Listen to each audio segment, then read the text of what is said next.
A primeira coisa que eu quero chamar a atenção de vocês é a maneira cujo qual o Senhor encara a individualidade das pessoas, a maneira cuja qual Ele aborda o nível de atenção que Ele oferece, a preocupação que Jesus tem de fazer uma abordagem muitas vezes individual. Nós temos um texto que diz que havia um homem entre os fariseus, havia uma mulher adúltera, havia uma mulher cirofenícia, havia um cego, havia um paralítico à beira do tanque.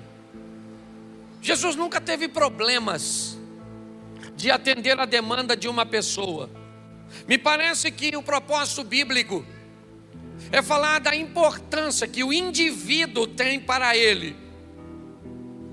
Enquanto muitas vezes um pastor, um líder religioso, um cantor, estaria preocupado no número de pessoas que estariam ouvindo uma igreja cheia, lotada, num ambiente cujo qual ele pudesse expor seu talento, expor seu conhecimento. A Bíblia sempre ressalta a importância que Jesus dá a um indivíduo. Nós vemos ele atravessar o mar, uma tempestade, a incredulidade dos discípulos, a incompreensão do povo do lado leste do mar da Galileia, no território de Gadara, para libertar apenas um homem. Nós vemos ele entrar em confronto em João capítulo 8, no embate quanto os escribas e fariseus lhe questionam a respeito da salvação daquela mulher que está prestes a morrer apedrejada, e Jesus enfrenta a lei de Moisés para defender uma única mulher e mandar ela de volta para casa. Nós olhamos quando ele tem um encontro com uma mulher samaritana no poço de Jacó, e uma única mulher é abordada por ele, que pretende ficar sozinho quando conversa com ela. Você olha 12 de seus discípulos, evangelistas, altamente preparados, quase há 3 anos, voltar de Samaria, de mãos vazias, e você vê uma única mulher que ele foi lá conversar, voltar até ele, trazendo homens da cidade para ouvi-lo. A primeira coisa que eu preciso que você entenda é que você é importante para Deus. Talvez você não seja importante para as pessoas, porque não cumpre o protocolo da importância, o carro, a roupa, os utensílios, a casa e tantas outras coisas, que para algumas pessoas você tem que ter para se tornar importante. Para Deus, a única coisa que torna você importante é existir. A partir do momento que você existe, automaticamente você já é importante para Ele, a ponto de fazer com que seu filho morresse na cruz do Calvário por você e por mim. Não interessa a casa de que você mora, o carro que você anda, sua formação acadêmica. Não interessa se as pessoas acham que você é importante ou não dão nada para você ou por você. O texto diz que havia um homem entre os fariseus, e não interessa se é entre os fariseus, se é entre os adúlteros, se é entre os endemoniados, se é entre os endividados, não interessa. Se tem alguém, ele vai agir a favor desse alguém para mudar a história dessa pessoa. Me parece que nós estamos vivendo no meio de uma sociedade que busca reduzir a sua autoestima e sua autoimagem a zero. Vivemos num ambiente onde algumas pessoas se sentem privilegiadas porque tem um número de seguidores, um número de curtidas, um número de likes, e outras não têm. E se eu não tenho, então eu tenho que sentir menor do que outras pessoas que têm.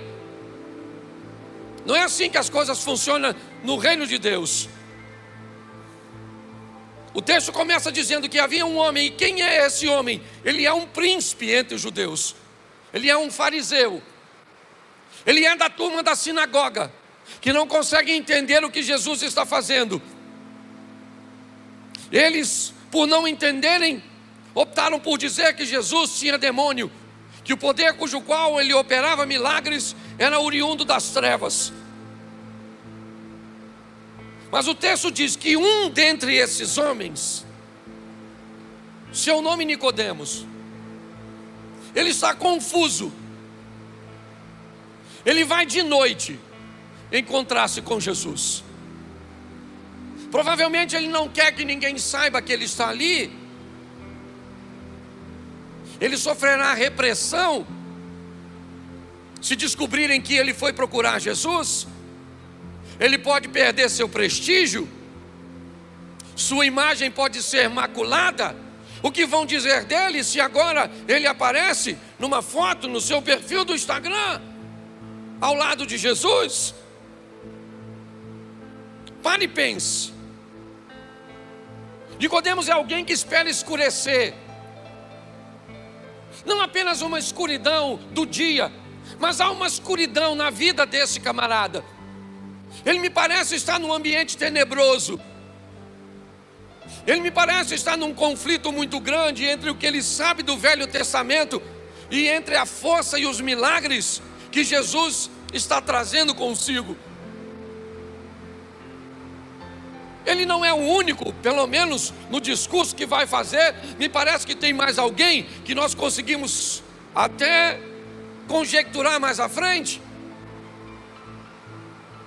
Mas o texto diz que de noite ele procura Jesus e disse-lhe: Rabi, bem sabemos que és mestre vindo de Deus, porque ninguém pode fazer esses sinais que tu fazes se Deus for com ele. Presta atenção.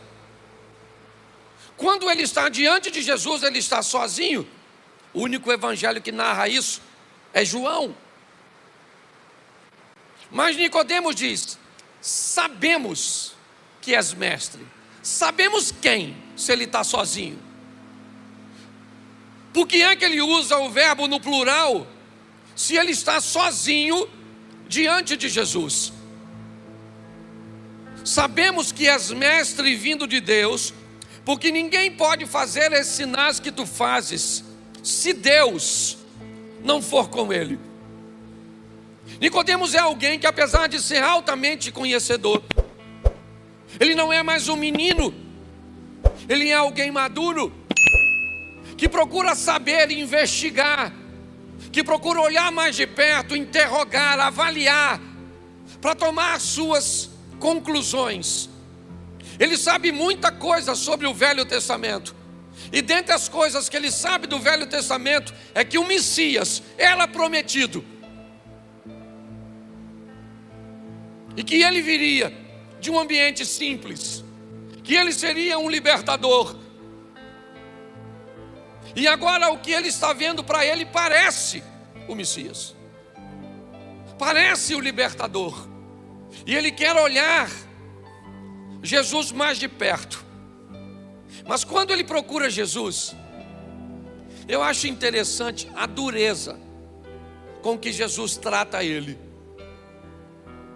Eu não sei se você observa, mas 3 vezes, pelo menos a tradução me permite pensar desse jeito.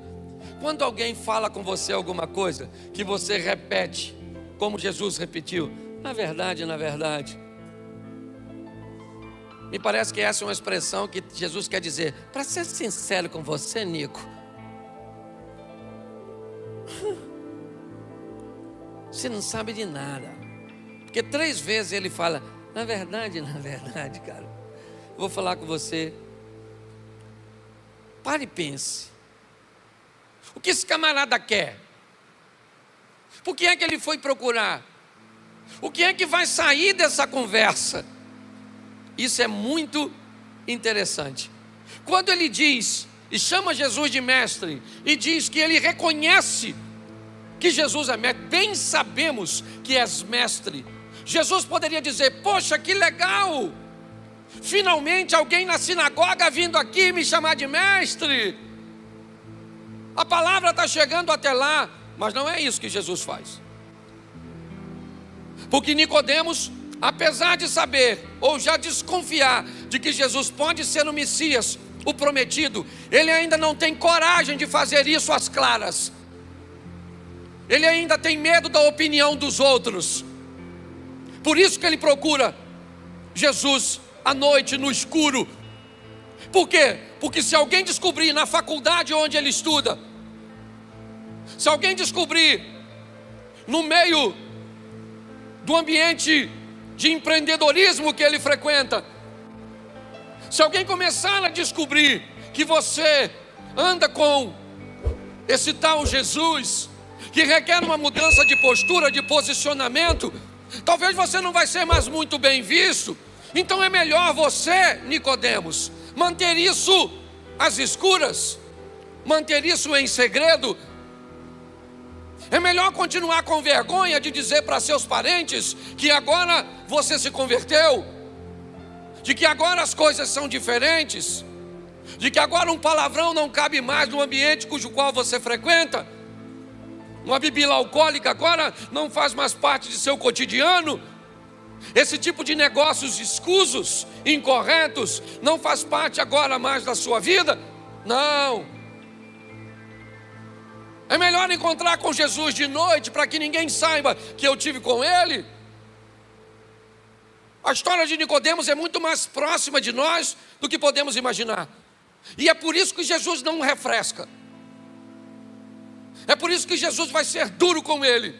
Porque o que Jesus quer dizer para ele é o seguinte: você pode achar muito vantajoso ter vindo encontrar comigo às escuras, às escondidas, mas eu vou falar para você algumas coisas que você precisa ouvir, Nicodemos. Verso 3.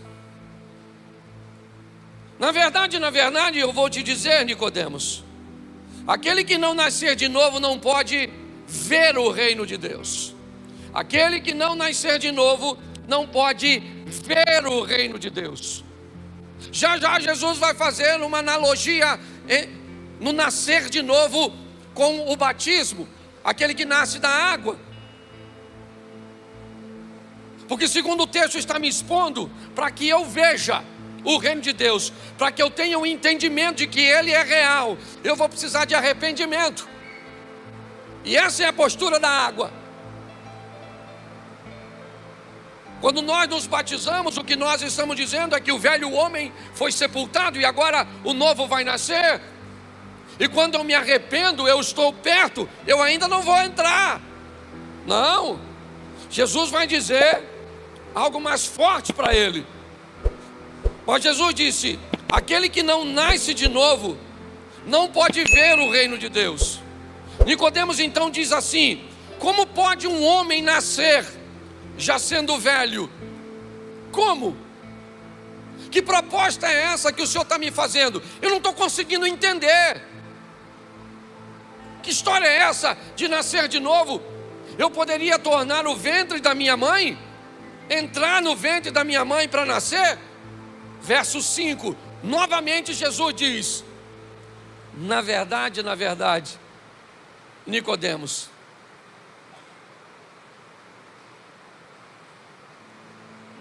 eu vou te dizer uma coisa: aquele que não nasce da água e do Espírito não pode entrar no reino de Deus. Preste atenção: aquele que não nasce de novo não pode ver. Aquele que não nasce da água e do Espírito não pode entrar. Preste atenção. Jesus está conversando com ele e diz para ele: olha, se você se arrepender, você pode ver. Nasce da água. Mas quem nasce do Espírito é convencido de pecado, justiça e juízo. E tem um entendimento que precisa de conversão, não apenas arrependimento. Arrependimento é o sentimento que eu tenho por aquilo que eu fiz. Conversão é a força cuja qual eu vou empregar para não fazer de novo. Mudança de vida. Hoje nós não conseguimos mais medir a nível de comportamento quem serve a Deus e quem não serve. Está tudo bagunçado, e quando nós falamos disso, parece que nós bagunçamos. Hoje nós conversávamos um pouco sobre isso. O que Jesus está dizendo: se você quer ver, se arrependa. Se você quer entrar, se converta.